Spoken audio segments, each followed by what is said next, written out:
Breaking the Stigma, Violence and Mental Health. I'm Robert Asencio. This is The Silent Struggle, episode 10. And I'm here with my co-host, David Magnusson. We want to bring it a little closer now. I want to bring it in. We've been discussing in the last 9 episodes about mental health, substance abuse. We've had stakeholder professionals, but we wanted to bring it back closer to us in police work to discuss a few things and kind of tee up our next episodes from here moving forward, where we can talk about these issues a lot more in detail. This is my co-host, David Magnusson, once again, retired police chief. So, David, we've already been introduced. We already know what this episode, what we've been talking about in the last episodes. Let's talk about this issue of mental health and violence. The question is, right, the question's been asked on the media with the mass shooting in Maine, the 13-year-old who killed his mother, unfortunately, in Hialeah, stabbed his mother in Hialeah, and the host of other mass shootings that have occurred, and crime. If the question again is violent crime a sign of mental health, illness? I would rephrase it and ask if the crimes you're talking about, the mass shootings per se, is that by and large predominantly with offenders that are going through mental health crises? Yeah. And I would say statistically that doesn't bear out. Does it happen? Of course. But by and large, is that the driving force? Would that be the majority? It is not. And what happens often on a lot of the cases, which it does have some mental health issues, and we can use Lewiston, Maine. Mm-hmm. We know that right off the bat because we know that Mr. Booth sought to commit himself. I'm sorry, Mr. Card. Robert Card. Robert, that's correct. He sought assistance for his issues that he was going through before the heinous act that he did. Okay, we know that for a fact. But you will see in a lot of times when there is a mass shooting, you will see a lot of people that probably aren't the best people to comment on it because they don't have the background in psychology or are not in the law enforcement realm to make the statements, well, the person had mental health issues, when in fact they don't know that. Again, it happens, but that's not the minority, and that's not the majority, and the statistics bear that out. And we can go into further, how much so. Man, I can't get past this thought that mental health is being scapegoated, right? It's being used by politicians, it's being used by officials to really title something that it doesn't always fall into that bucket, right? Because we know that not all criminals have mental health issues, and not all people who have mental health issues commit crimes or violent crimes. As a matter of fact, statistically, the people who have diagnosed mental health disorders commit crime at a very lower rate. The vast majority of people with mental health issues are not violent. They do not break the law. As you say, and again, we've used this in all the episodes, the stigma that's assigned to that. It makes it look like they're the ones that are causing all these ills, all these ills, these mass shooting type of ills. That is not the case. Again, it's happened, but that's not the majority. You can go back to any mass shooting you want.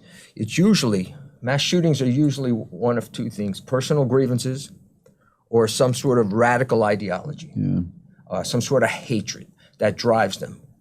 Pittsburgh, Buffalo Supermarket. Your first instinct would say somebody would have to be having issues to do something like that. Not if they're being pushed by some sort of hatred, not some sort of radical ideology. So that's not true. Personal grievances, yes, certainly you can be going through some crises in life, personal. That doesn't necessarily mean you're going through mental health issues, that you're in that sort of crisis, and yet you go off and you snap. You could have had an issue with somebody at work. How often has that happened? And then they go into the job place and they start doing that.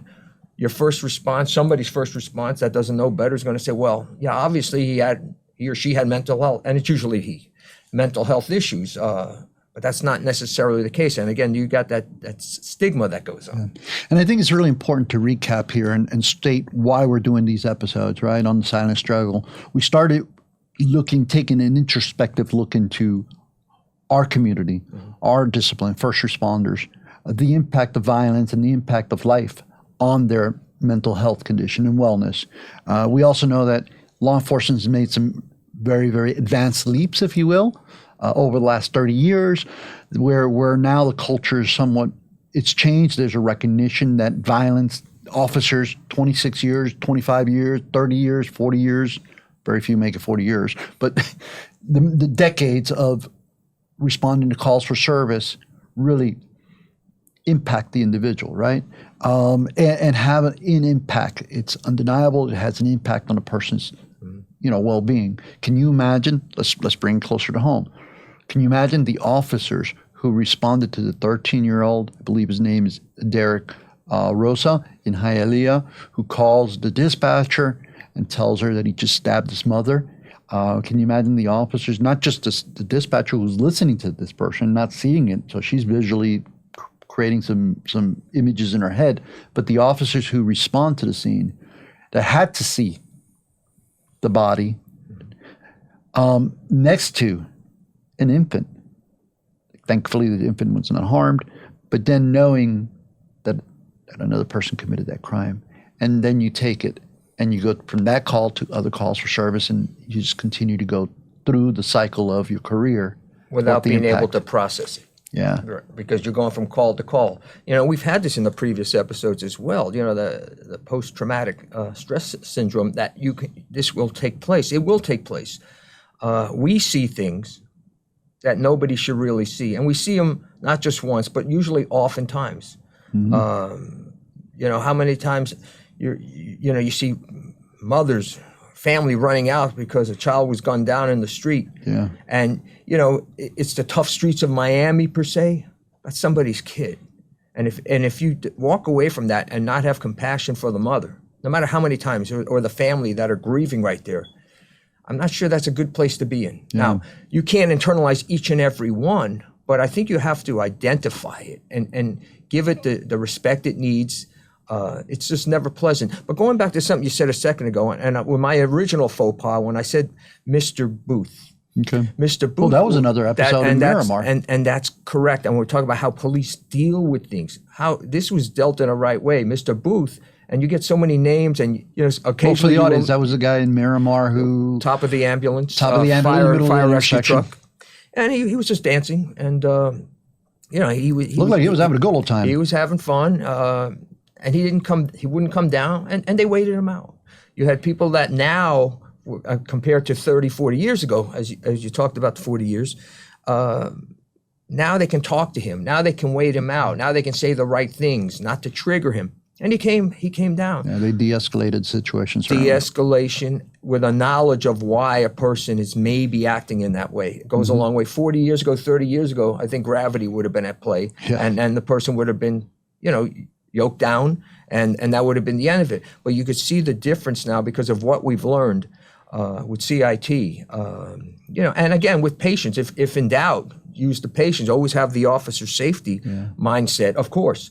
But these are just good techniques that have helped law enforcement, especially here in South Florida, which we can speak from, to not escalate situations beyond where they should be. So again, it's worth stating the purpose of these episodes, right? It's not just to focus on law enforcement, although we must share with the public, personalize the officers, let the public know what the officers are going through, the fact that they're not robots, that they are humans, they do make mistakes, they bleed and feel the same like everybody else, but the commonality, we're part of the community, we suffer the same experiences, maybe at a higher level, but we have the same emotions that the average person does. And if the officers who are enduring drama, crisis on a regular basis can seek help, then we can help our community do the same. That's the purpose of these episodes. I wanted to go back to Judge Leifman, Steve Leifman, right?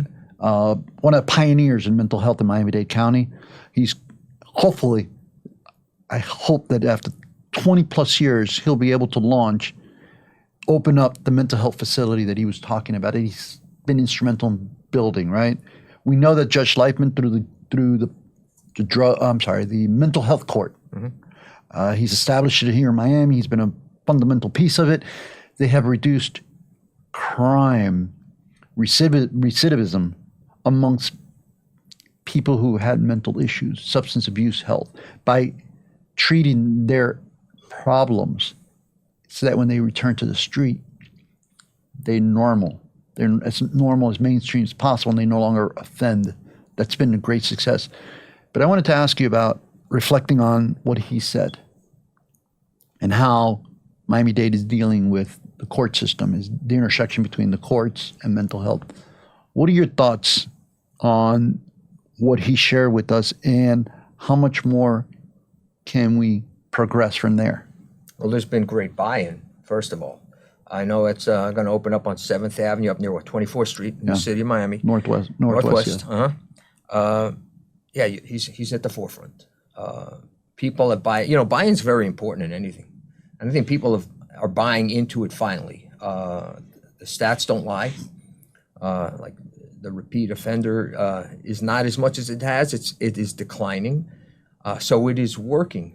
And when we were with Judge Leifman, there was something that was brought up too. And I bring this up in a historical context, that President Kennedy in January of '63 had a speech about mental health, had a speech that the jails can't be the main focus for those with mental health issues, 60 years ago. Wow. Now, Judge Leifman's been doing it 20, 25 years now. That gap in between, thankfully, somebody like the judge was able to now say, okay, well, we're going to heed the call now of President Kennedy and get moving. And it's working. Officer contacts, right? Shootings. You've been involved in a couple. I've been involved in a couple. They take their toll on you. But like the judge shared, that story about the guy who was being a nuisance. The officers arrived, and there's a back and forth with the guy. The guy doesn't cooperate. Long story short, the subject now lunges at the officers, and they kill him. Good shoot, justifiable, because I think the guy had a knife. But at the end of the day, the analysis was that he was having a PTSD episode. A war veteran that thought he was back in the jungles. Yeah. We have to be very, very mindful of this, and that's why we're doing these shows, to be able to convey to the public a little insight of what law enforcement does and what we're training, or what they're training in, because we're retired, but also how it relates to the public. Well, in that incident, I'm pretty sure they were not CIT trained.